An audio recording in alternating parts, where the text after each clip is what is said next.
Madame, Messieurs, bonjour et bienvenue au Flash Info de ce mardi 17 juin 2025 sur Kivu Morning Post. L'armée congolaise a démenti les allégations d'un massacre de 318 personnes à Moba, relayé par le président de l'Assemblée nationale, alerté par le caucus des députés nationaux de la province de Tanganyika. Les forces armées de la RDC ont dénoncé l'utilisation politique de cette fausse information, qualifiant la diffusion de l'annonce des propagandes non vérifié.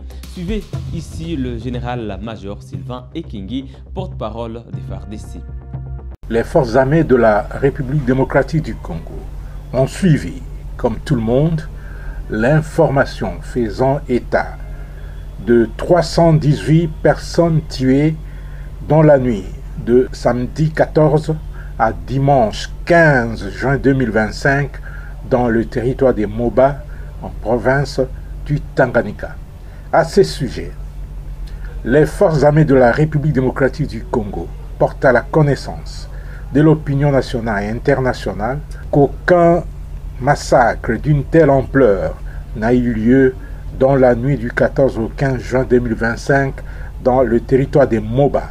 L'information sur les prétendues 318 personnes tuées, rendue publique sans vérification préalable, est fausse et dénué de tout fondement.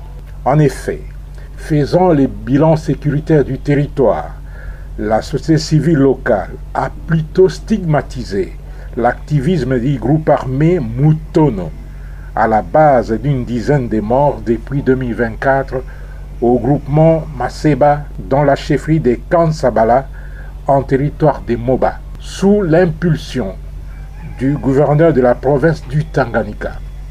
L'administrateur de Moba a réussi à gérer la situation avec sagesse et professionnalisme. Les forces armées de la République démocratique du Congo demandent à l'opinion de ne pas céder à la désinformation, la manipulation et l'intoxication véhiculées par les personnes mal intentionnées dans le but de nuire à leur crédibilité. Elles dénoncent également la récupération de cette fausse information à des fins politiques et propagandistes.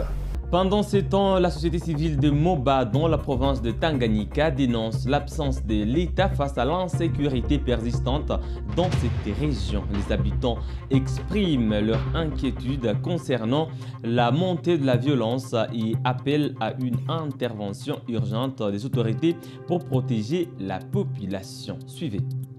Les éléments soi-disant de l'autodéfense sont accusés de continuer à semer l'insécurité dans le groupement Mindi et dans une partie du groupement Kasokota, Lungulungu, Malibu, Kansabala, Kayobe et Mpala. Au cours de cette semaine, les cultivateurs avec les habitants de certains villages dans cette partie ont abandonné leurs champs et quitté leur village pour la raison de leur sécurité suite à la visibilité des mouvements des éléments armés des arcs et des flèches. Plusieurs informations non gouvernementales confirment que plus de 318 personnes ont été tuées dans les endroits où se trouvent ces éléments depuis la fin de l'année 2024 jusqu'à présent. Les cultivateurs et les habitants de certains villages ont été forcés d'abandonner leurs champs et quitter leur village sous l'œil impuissant de l'État congolais qui ne prend pas de mesures importantes pour établir son autorité dans ces endroits. Chose condamnée aussi par la société civile. Taboupé Saléon, porte-parole. Des actes qui sont posés par les soi-disant autodéfense et éléments, ce sont des actes que nous condamnons, des actes nobles que nous ne devons pas enregistrer dans notre territoire de Moba. Il est vrai que ça fait longtemps que nous leur prodiguons des conseils pour qu'ils les restent. Tous ceux qui sont en train de commettre comme acte, ils leur posent à l'égard de leurs frères qui sont natifs du territoire de Moba. Aujourd'hui, les gens ne savent pas cultiver comme il faut au niveau de Maseba.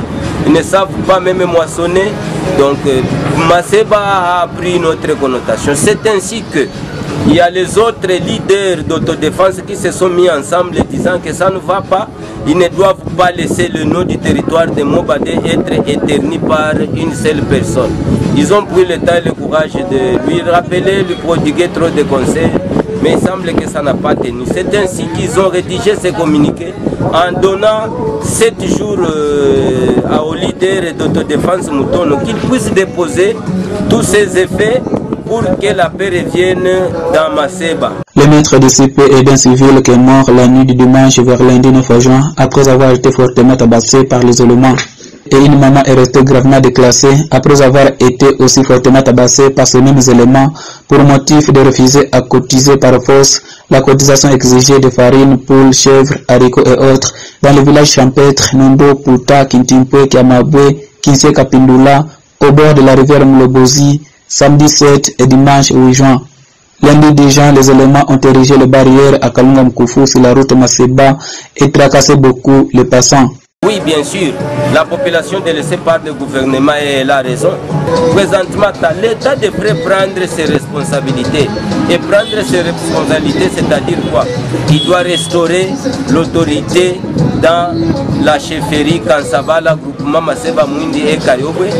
Et en même temps, il doit renforcer aussi son autorité, consciente que l'État existe. Jusque maintenant, les autorités de l'État ne disent rien concernant cette situation d'insécurité.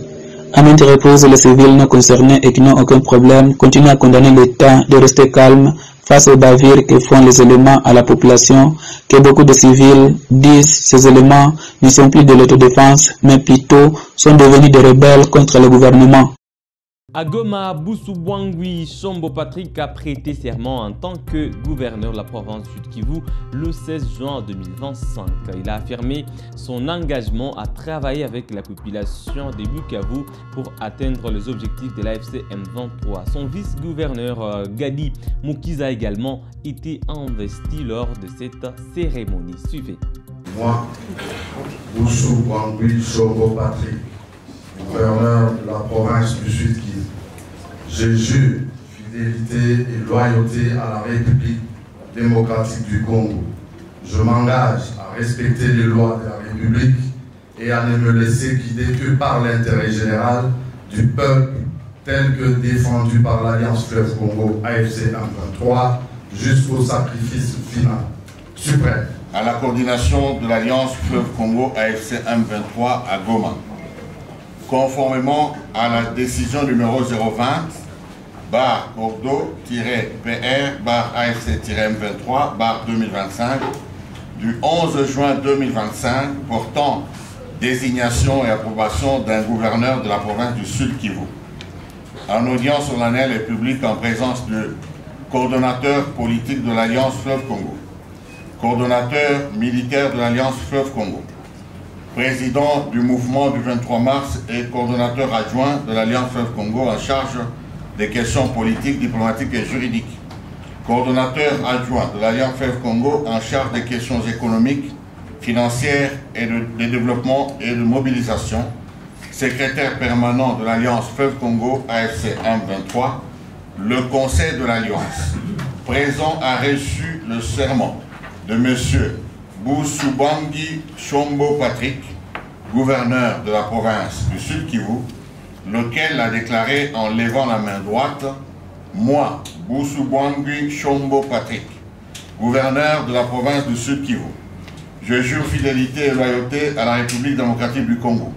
Je m'engage à respecter les lois de la République et à ne me laisser guider que par l'intérêt général du peuple tel que défendu par l'Alliance Fleuve Congo AFC M23 jusqu'au sacrifice suprême. Le Conseil de l'Alliance Fleuve Congo AFC M23 constate l'accomplissement par l'intéressé de la prestation de serment et le déclare officiellement gouverneur de la province du Sud Kivu. Le haut-commissaire des Nations Unies aux droits de l'homme, Volker Turk, a déclaré que la situation dans l'est de la RDC est grave et alarmante. Lors d'une présentation au Conseil des droits de l'homme de l'ONU à Genève le 16 juin 2025, il a dénoncé des violations des droits humains d'une ampleur effroyable. Turk a précisé que tous les belligérants dans les provinces du Nord Kivu et Sud Kivu ont commis des abus. Il a également signalé un manque de protection des civils lors des opérations militaires. Suivez. La mission documente des violations et atteintes aux droits humains d'une ampleur et étendue effroyable. Il est très préoccupant que les affrontements continuent sans répit dans le Nord Kivu et le Sud Kivu. J'appelle toutes les parties au conflit à s'engager immédiatement en faveur d'un cessez-le-feu et à reprendre les négociations et de respecter le droit international humanitaire et les droits humains. Je renouvelle mon appel au Rwanda à retirer ses troupes du territoire de la RDC et à cesser tout soutien au M23. J'appelle aussi tous les États qui ont une influence sur les parties au conflit à encourager le respect du droit international. Je les exhorte à faire tout ce qui est en leur pouvoir pour répondre à cette grave crise dans cette région et à soutenir les efforts de médiation pour trouver une solution durable, notamment en traitant les causes profondes de cette instabilité. C'est tout pour ce flash info sur Kivu Morning Post. Merci à vous d'avoir suivi à la fin. On se fixe un autre rendez-vous d'actualité. N'oubliez pas de vous abonner à la chaîne si vous êtes nouveau. Ou si vous ne l'avez pas encore fait, il suffit de cliquer sur s'abonner, activer la cloche de notification pour rester au parfum de l'actualité de la RDC avec un accent particulier sur la situation qui prévaut dans la partie est du pays. À très bientôt pour une autre livraison d'actualité.